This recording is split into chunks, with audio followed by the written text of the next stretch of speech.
ఈరోజు మనం sitting arrangements concept నేర్చుకుందాం. ఈ కాన్సెప్ట్లో ఏంటి అంటే చాలా జాగ్రత్తగా వినవలసిన కొన్ని అంశాలు ఉంటాయి. సో అందు గురించి ఏంటంటే చాలా ఫోకస్ చేసి వినండి. మోరోవర్ దీంట్లో ఎట్లా ఉంటుందంటే సిట్టింగ్ అరేంజ్మెంట్ అని చూడగానే మనం ఏమనుకుంటామంటే అది ఓన్లీ హ్యూమన్ బీయింగ్స్కి సంబంధించింది మాత్రమే, లేకపోతే మనుషులకి సంబంధించింది మాత్రమే ప్రాబ్లమ్స్ ఇస్తారు అనుకుంటే పొరపాటు. దీంట్లో ఎలా ఉంటుంది అంటే థింగ్స్ని కూడా ఇన్వాల్వ్ చేసి ఉంటాయి కొన్ని ప్రాబ్లమ్స్ వచ్చి. సో మనం అది మనుషులకి సంబంధించిందనే కాకుండా థింగ్స్ని ఇన్వాల్వ్ చేసినప్పుడు కూడా మనం కరెక్ట్గా ఆ కాన్సెప్ట్ అప్లై చేయగలిగి మనం ఆన్సర్ తీసుకురావడం అన్నది చాలా ఇంపార్టెంట్. అందు గురించి మనం సిట్టింగ్ అరేంజ్మెంట్ కాన్సెప్ట్ అనేది చాలా జాగ్రత్తగా నేర్చుకోవాల్సి ఉంటుంది. సో బేసిక్గా ఈ సిట్టింగ్ అరేంజ్మెంట్లో వచ్చేసరికి ఎట్లా ఉంటుంది అంటే 2 టైప్స్ ఆఫ్ ప్రాబ్లమ్స్ ఉంటాయండి. ఒక ప్రాబ్లం వచ్చి ఎట్లా ఉంటుంది అంటే ఒక రోలో డిఫరెంట్ పర్సన్స్ కూర్చున్నప్పుడు ఎట్లా ఉంటుంది, లేకపోతే ఒక సర్కిల్లో కొంతమంది పర్సన్స్ కూర్చున్నప్పుడు, లేకపోతే బేసిక్గా డైనింగ్ టేబుల్ అని చెప్పేసి అంటూ ఉంటారు మోస్ట్ ఆఫ్ ద ప్రాబ్లమ్స్లో. సో ఆ డైనింగ్ టేబుల్ చుట్టూరు కూర్చున్నప్పుడు ఎట్లాంటి కండిషన్స్ మనం ఇచ్చిన కండిషన్స్ని బట్టి సాటిస్ఫై చేస్తూ మనం ఆ ప్రాబ్లమ్ సాల్వ్ చేయడం అన్నది ఎట్లాగో కూడా మనం ఇందులో నేర్చుకుందాం. సో బేసిక్గా దీంట్లో ఈ 2 కైండ్ ఆఫ్ ప్రాబ్లమ్స్ ఎక్కువగా మనకు వస్తూ ఉంటాయి కాబట్టి, సో ఈ ఫస్ట్ రోలో కూర్చుంటే ఎటువంటి కండిషన్స్ ఉంటాయి, మనకి ఎట్లా ఎజ్యూమ్ చేసుకోవాలి ప్రాబ్లం చేసేటప్పుడు అన్న దాని గురించి ఇప్పుడు మనం నేర్చుకుందాం. సో ఇట్లా రోలో ఇచ్చినప్పుడు మన పర్సన్స్ అన్నది ఒక మెంబర్ అన్నది ఒక పర్సన్ అన్నది ఇటువైపు అయినా కూర్చోవచ్చు, లేకపోతే మన వైపు అయినా కూర్చోవచ్చు. మనం ఇక్కడ ఉన్నాం అని చెప్పేసి అనుకుందాం. మనం ఇక్కడ నుంచుని ఇటువైపుకి చూస్తున్నాం. సో మనం ఎదురుగుండా మనకి ఒక రో ఉంది, ఒక రోలో సమ్ పర్సన్స్ కూర్చున్నారని చెప్పేసి అనుకుందాం. ఇక్కడ చైర్స్ ఉన్నాయి ఇక్కడ. సో ఈ చైర్స్లో సమ్ పర్సన్స్ కూర్చున్నారని చెప్పేసి అనుకుందాం. సో వీళ్ళు ఈ చైర్స్లో కూర్చున్నప్పుడు వాళ్ళు అటువైపు తిరిగైనా కూర్చోవచ్చు, అంటే మనం వాళ్ళ వెనకాల ఉన్నట్టుగా మనం ఎజ్యూమ్ చేసుకోవచ్చు, లేకపోతే వాళ్ళు మన వైపు తిరిగి కూర్చున్నట్టు ఇటువైపు తిరిగి కూర్చుంటే మనము వాళ్ళు ఎదురుగా ఉన్నట్టు మనం ఊహించుకోవచ్చు అనమాట. సో ఇది ఎప్పుడు కూడా ఒక స్టాండర్డ్ ప్రొసీజర్ అంటూ ఫాలో అవుదాం. సిట్టింగ్ అరేంజ్మెంట్స్ మీకు ఎప్పుడు సింపుల్గా ఉంటుందంటే మీరు వాళ్ళతో పాటు కూర్చున్నట్టుగా ఊహించుకుంటే, అంటే ఏంటంటే మీరు ఇటువైపు ఫేస్ చేస్తున్నారు కాబట్టి వాళ్ళు కూడా ఇటువైపు ఫేస్ చేశారనుకోండి, సో వాళ్ళకి ఏదైతే రైట్ అవుతుందో మీకు అదే రైట్ అవుతుంది. సో వాళ్ళకి ఏదైతే లెఫ్ట్ సైడ్ అవుతుందో మీకు కూడా అదే లెఫ్ట్ సైడ్ అవుతుంది. సో ఇట్లాంటి ప్రాబ్లమ్స్ మనకి ఏది మెన్షన్ చేయనప్పుడు వాళ్ళు మన వైపు కూర్చున్నారా లేకపోతే ఆపోజిట్గా కూర్చున్నారా అన్నది మనకు మెన్షన్ చేయనప్పుడు మనం ఎప్పుడు కూడా స్టాండర్డ్ ప్రొసీజర్ ప్రకారం మనం ఎప్పుడు నార్త్ సైడ్కి, అంటే మన బుక్కి ఎప్పుడు నార్త్ సైడ్కి అనుకున్నాం కదా, పైకి అప్వర్డ్ డైరెక్షన్లో కూర్చున్నట్టు మనం ఎజ్యూమ్ చేసుకుంటే చాలా వరకు ప్రాబ్లమ్స్ మనం ఈజీగా సాల్వ్ చేయొచ్చు. ఓకేనా? సో రోలో కూర్చున్నప్పుడైతే ప్రాబ్లమ్స్ ఎట్లా ఉంటాయి, సో మనం ప్రాబ్లమ్స్ చేసేటప్పుడు మీకు డెఫినెట్గా అర్థమవుతుంది వాళ్ళు ఇటువైపు కూర్చున్నారు, దాన్ని బట్టి మనం లెఫ్టా రైటా అన్నది మనము కన్సిడర్ చేయడం. అండ్ దెన్ నెక్స్ట్ వచ్చి మనకి ఇక్కడ సర్కిల్లో కూర్చున్నప్పుడు ఎట్లా ఉంటుంది. సర్కిల్లో కూర్చున్నప్పుడు ఏంటంటే ఈ టేబుల్ ఉందని అనుకోండి, ఇక్కడ ఏంటంటే పర్సన్స్ కూర్చున్నారు, ఒక 4 మెంబర్స్ కూర్చున్నారని చెప్పేసి అనుకుందాం, లేకపోతే 6 మెంబర్స్ కూర్చున్నారని చెప్పేసి అనుకుందాం.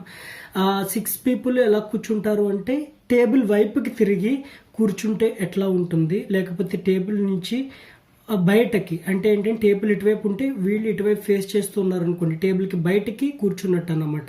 సో ఇట్లా ఉన్నప్పుడు వీళ్ళకి లెఫ్ట్ అండ్ రైట్లు కూడా తారుమారు అవుతూ ఉంటాయి అన్నమాట. సో ఈ తారుమారు అయినప్పుడు కూడా మన కండిషన్ అనేది హోల్ కండిషన్ అనేది చేంజ్ అయిపోతూ ఉంటుంది. ఆ కండిషన్ వల్ల రిమైనింగ్ కండిషన్స్ కూడా ఎఫెక్ట్ అవి ఎంటైర్ అరేంజ్మెంట్ కూడా చేంజ్ అయిపోతూ ఉంటుంది అన్నమాట. సో అందు గురించి మనం ఈ లెఫ్ట్ అండ్ రైట్ అన్నది అసలు కన్ఫ్యూజన్ లేకుండా కరెక్ట్గా చేయగలిగితే మనం ప్రాబ్లమ్స్ అన్నది చాలా ఈజీగా సాల్వ్ చేయగలం అన్నమాట. సో అందు గురించే మనకి ఈ రోలో కూర్చున్నప్పుడు ఎట్లా ఉంటుంది, ఒక 5 మెంబర్స్ కూర్చుంటానో లేకపోతే 6 మెంబర్స్ కూర్చుంటానో, లేకపోతే అట్లనే ఇక్కడ 6 పీపుల్ కూర్చున్నప్పుడు ఒక సర్కిల్లో వారి వల్ల ఎట్లా అరేంజ్మెంట్స్ వస్తూ ఉంటాయి అన్నది మనం ఈ ప్రాబ్లమ్స్ సాల్వ్ చేస్తుంటే మనకు అర్థమవుతుంది.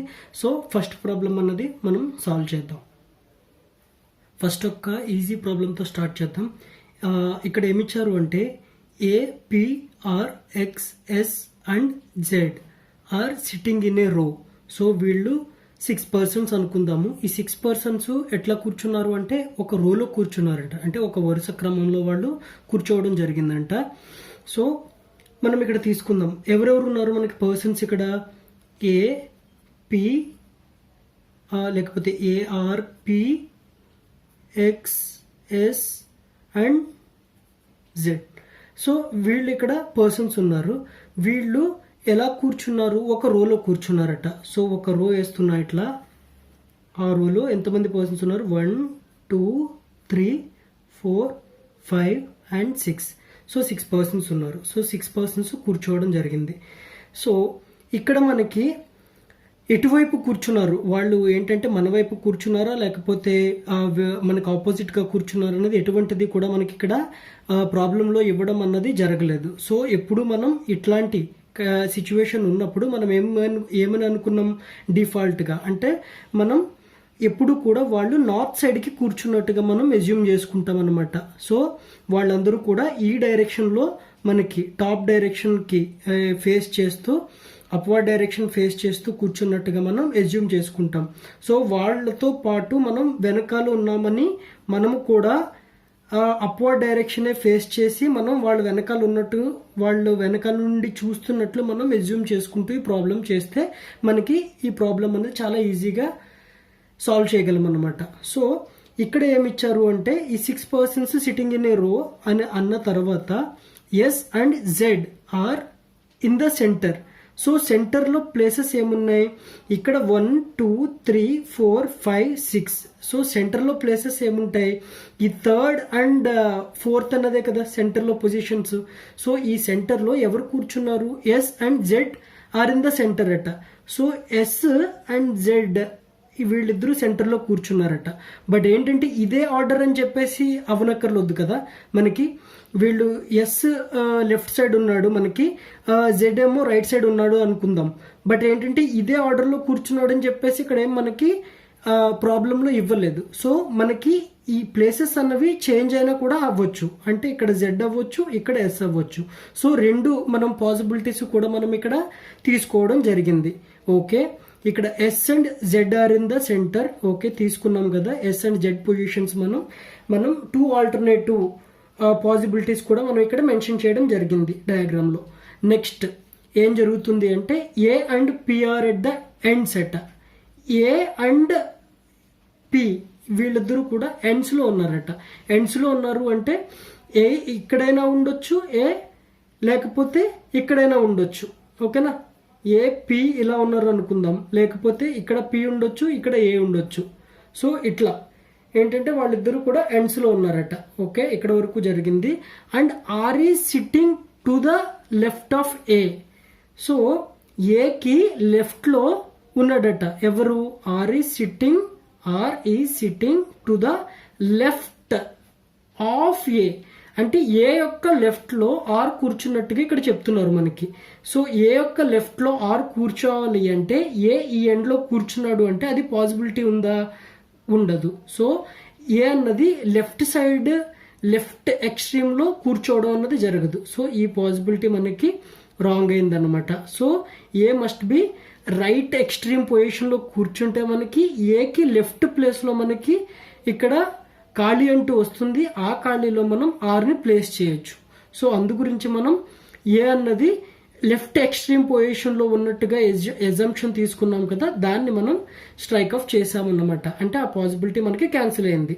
సో ఏ ఇక్కడ ఉన్నాడు, ఏ రైట్ ఎక్స్ట్రీమ్ పొజిషన్ లో ఉన్నాడు, పి లెఫ్ట్ ఎక్స్ట్రీమ్ పొజిషన్ లో ఉందన్నమాట. సో ఇప్పుడు ఆర్ ఈ sitting to the left of A. So R ని ఇక్కడ డెఫినెట్ గా ఫిక్స్ చేయొచ్చు. ఓకేనా, ఆర్ని ఫిక్స్ చేసాము అంటే మనం ఇక్కడ ఒక సర్కిల్ అంటూ మనకి డ్రా చేయండి. ఈ సర్కిల్ డ్రా చేయడం వల్ల ఏమవుతుందంటే మనం వాళ్ళ ప్లేస్ని ఫిక్స్ చేసినట్టుగా మనం అనుకోవచ్చు. సో ఏని కూడా ఇక్కడ ఫిక్స్ చేసాము మనకున్న డేటా ప్రకారం. సో పీని కూడా ఫిక్స్ చేసాము. ఓకేనా, ఏని ఫిక్స్ చేసాం, ఆర్ని ఫిక్స్ చేసాం, పీని ఫిక్స్ చేసాం. ఎస్ అండ్ జెడ్ ఇక్కడైనా ఉండొచ్చు, ఇక్కడైనా ఉండొచ్చు. ఇలా 2 ఆల్టర్నేటివ్ పాసిబిలిటీస్లోనే మనం ఇవ్వడం జరిగింది.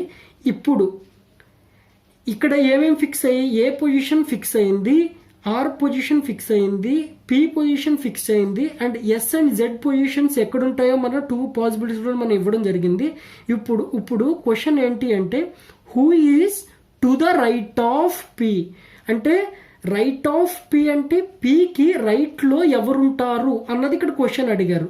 అంటే ఏంటి, డెఫినెట్గా ఇంకా మిగిలిన పర్సన్ ఎవరున్నారు, ఆ పర్సన్ ప్లస్ ఇక్కడ ఎక్స్ అవుతుంది అనమాట. సో ఈ ఎక్స్ అనే పర్సన్ ఇక్కడ సెకండ్ పొజిషన్లో కూర్చుంటే అంటే పీకి రైట్ సైడ్లో కూర్చుంటే అప్పుడు కరెక్ట్ మనకు పైన ఇచ్చిన కండిషన్స్ అన్ని కూడా మనం సాటిస్ఫై చేయగలం అనమాట. సో ఇప్పుడు ఈ మిగిలిన పర్సన్ ఎక్స్ కాబట్టి X must be in the second position అన్నమాట. సో సెకండ్ పొజిషన్లో ఉంటాడు కాబట్టి పీకి రైట్ సైడ్లో మనకి ఎక్స్ వస్తాడు. సో మనం ఎస్ అండ్ జెడ్ పొజిషన్స్ మనం ఫిక్స్ చేయలేకపోయినా సరే, అంటే ఎస్ అండ్ జెడ్ ఇక్కడ పైన చెప్పినట్టుగా ఎస్ జెడ్ అయినా ఉండొచ్చు, జెడ్ ఎస్ అయినా ఉండొచ్చు, but still X must be in the second position కదా. సో అందు గురించి మనం ఇది కన్ఫర్మ్ గా చెప్పగలము కాబట్టి పీకి రైట్ సైడ్ లో ఎవరుంటారు అని చెప్పేసి అంటే ఆన్సర్ ఇస్ ఎస్ ఎక్స్ అవుతుంది అనమాట. సో ఆన్సర్ ఏమవుతుంది, ఆప్షన్ బి ఎక్స్.